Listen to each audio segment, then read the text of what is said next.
Welcome to the deep dive. Today, we're jumping into something that, well, you've probably heard, maybe even been told off for. Double negatives in English. Mhm. You shared some really great stuff on this, and it got us thinking. Why do phrases like, I don't know nothing, sometimes feel, completely fine, even though grammar lessons say they're wrong? It's a great question. It really is a fascinating contradiction, isn't it? Yeah. Because logically, you'd think two negatives make a positive. Simple math. Right. But how we actually use language, well, that's much more tangled, much more interesting. These double negatives, they have these different roles, almost like secret lives, you could say. And that's what we're going to try and unpack. Secret lives, I like that. And it's definitely more than just, making a mistake. The material you sent points to at least three sort of key ways they work. Hmm. First, there's this idea of emphatic negation, where the second negative actually makes the no stronger. Right. Like, I don't know nothing doesn't mean I know something. It means I really absolutely don't know anything. Exactly. It pumps up the volume on the negativity.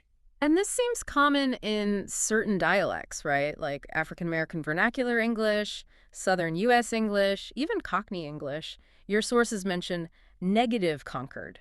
Yes, negative conquered. That's the linguistic term for when multiple negative bits in a sentence work together to reinforce the overall negative meaning rather than canceling each other out. Okay. And what's really interesting there is the purpose.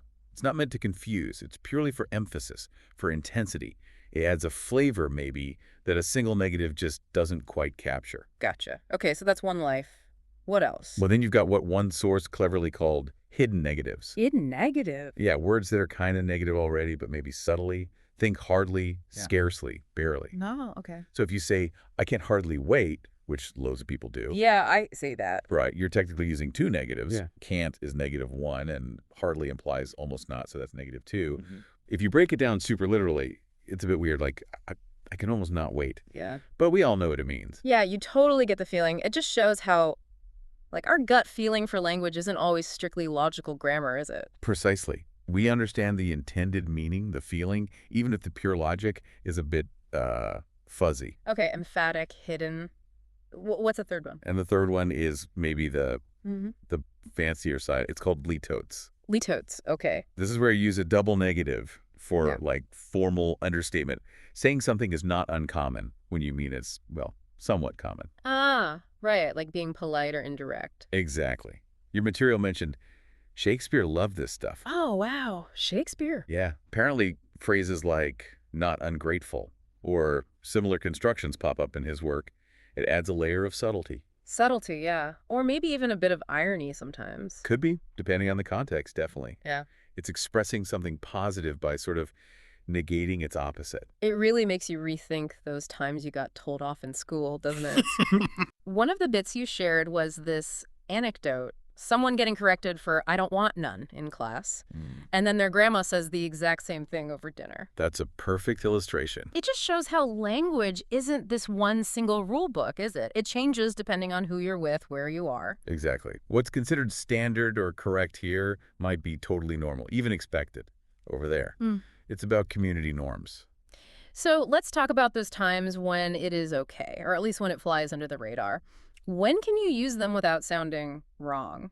Casual speech seems like the big one. Oh, absolutely. Your sources mention things like, ain't nobody got time for that. It's Mhm. emphatic. It's kind of playful. And everyone gets it. Yeah, totally. Or even just a simple, I didn't see nothing, if you're speaking in a dialect where that's just how it's done. In those cases, the double negative is doing its job within that specific language community. It's part of the code, No confusion caused.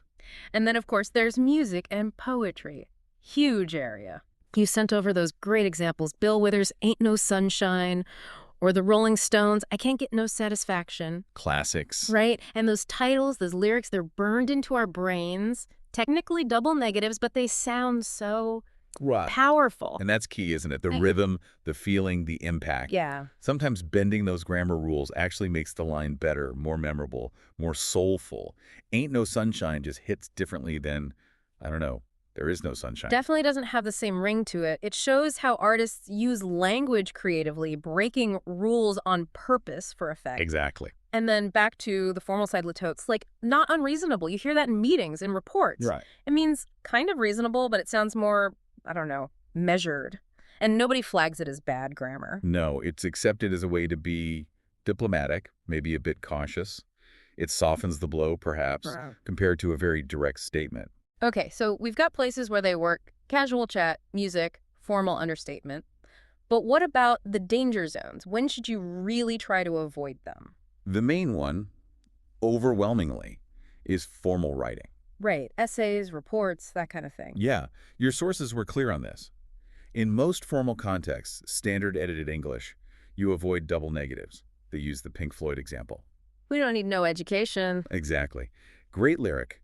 But if you wrote that sentence in a formal paper, your professor would likely circle it and write any, unless you were specifically quoting the song itself. Makes sense. Why is that, do you think? Just convention. Partly convention, but also formal writing values clarity and precision above almost everything else.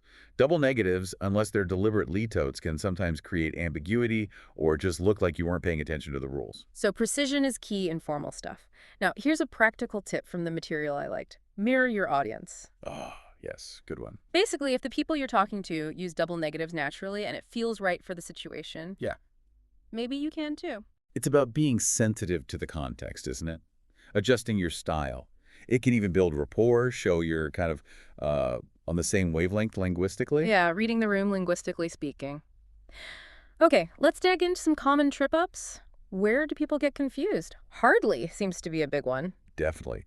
The sources pointed out that saying "I don't hardly know" is, well, it's logically redundant. Because hardly already mean almost not. Exactly. So "I don't hardly know" translates, strictly speaking, to "I don't almost not know," which is confusing. A bit of a head scratcher. Yeah. The clear standard way is just "I hardly know."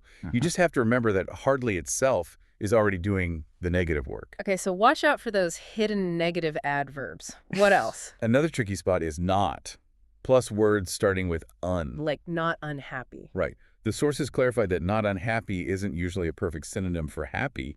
It's more like somewhere in the middle, leaning towards okay.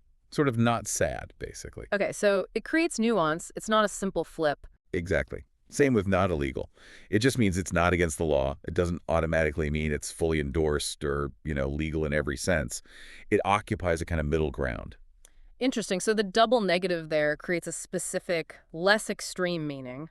Precisely. And then the classic one, neither and nor. People mess this up all the time. Right. Oh, yeah. The common mistake highlighted was saying something like, "I don't like neither." When it should be. Either.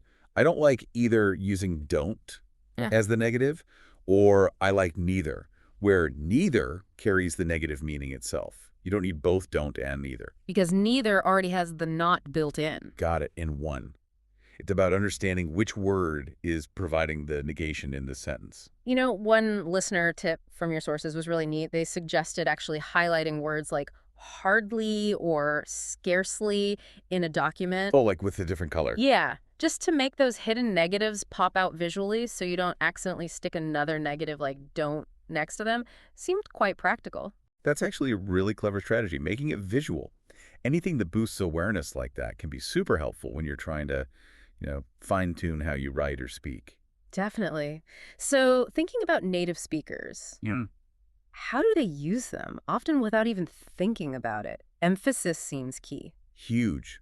Like saying, "I ain't never seen that." Yeah. It just sounds stronger, more emphatic than "I haven't ever seen that." It punches up the feeling of really haven't seen it. So that extra negative adds emotional weight in informal chat. Absolutely. And rhythm too, right? The example was, ain't no mountain high enough. Such a great example. It just flows differently, maybe catchier than the grammatically standard no mountain is high enough. The sound, the cadence. Yeah. It matters. Yeah. Especially in speech and definitely in music or poetry. Sometimes the incorrect version just sounds better, feels better. Yeah, the musicality of it. Yeah. And then there's that subtle use like we talked about with litotes. Not uncommon. It's Yeah. less direct than just saying common. It is. It's softer, maybe more cautious, introduces that little bit of understatement, allows for nuance. And here's something mind-blowing from the sources. Even proper English used double negatives way more back in the day. I mentioned Chaucer. Yeah, Chaucer. And other older forms of English, double, even triple negatives were sometimes the norm for emphasis. Wow. It's a fantastic reminder that grammar rules aren't set in stone. They evolve. Language changes. What's correct now wasn't always correct and won't necessarily be correct forever. That's so true. Language is alive. Okay, this is fun. Your material had this listener challenge, negative detective. Ah, yes, the call to action. 3 parts. First, try and spot a double negative out in the wild. Song lyrics, something someone says, like don't need know. And then figure out, is it for emphasis or does it seem like maybe just a slip up? That's a great first step. Just start noticing them. You'll be surprised how often they pop up once you're listening for them. Okay, part 2. Test the waters. Try using not unhappy, maybe in a slightly more formal email, or just notice how it feels. Does it land right? Does it sound suitably understated or just a bit weird? That pushes you to actively engage with the feel of the phrase, its connotations, where it fits and where it doesn't. And the final, slightly bolder step, break the rule. Go rogue! Yeah, say I don't know nothing, casually with friends. See what happens. Does anyone even blink? Or do they correct you? It's a real-world test of the social side of language. What flies in your circles? Different groups have different norms. Totally. And the source mentions someone noticing not uncommon in a news report and suddenly hearing it everywhere. That hashtag negative awareness. It's so true. Once your brain tunes into something... You can't untune it. You see it everywhere. Exactly. Awareness changes perception. So, wrapping this all up, it feels like double negatives get a bit of a bad rap. They're not always grammatical monsters. Not at all. They have these different jobs, different personalities almost. Rebellious in casual speech, musical in songs, even quite sophisticated with Lee totes. They're not just mistakes. They serve real purposes. Definitely. Emphasis, rhythm, subtlety, depending on the context, the speaker's goal. Understanding that gives you, well, more tools in your linguistic toolkit, more control. So the big takeaway seems to be, know why you might use one, use them wisely, intentionally, and you'll actually sound more natural in many contexts. Not naughty. Couldn't have put it better myself. Think Yeah. about informed choices. Yeah. Understanding the nuance. Right. And hey, next time someone pulls you up on your ain't no, Ah. you can just give them a little wink and say, tell that to Shakespeare. A little historical context, never heard a grammar discussion. Adds perspective. Definitely. Okay, before we go, a quick heads up for our next deep dive. We're going to tackle something else fascinating about English. Why English loves turning nouns into verbs and how to do it right. We'll be looking at words like adulting, ghosting, how Google it became totally normal. Verbing. Yeah, Or amphomeria, if you want the fancy term. That'll be a good one. Yeah, should be another really interesting look at how our language keeps changing and adapting. So join us for that next time.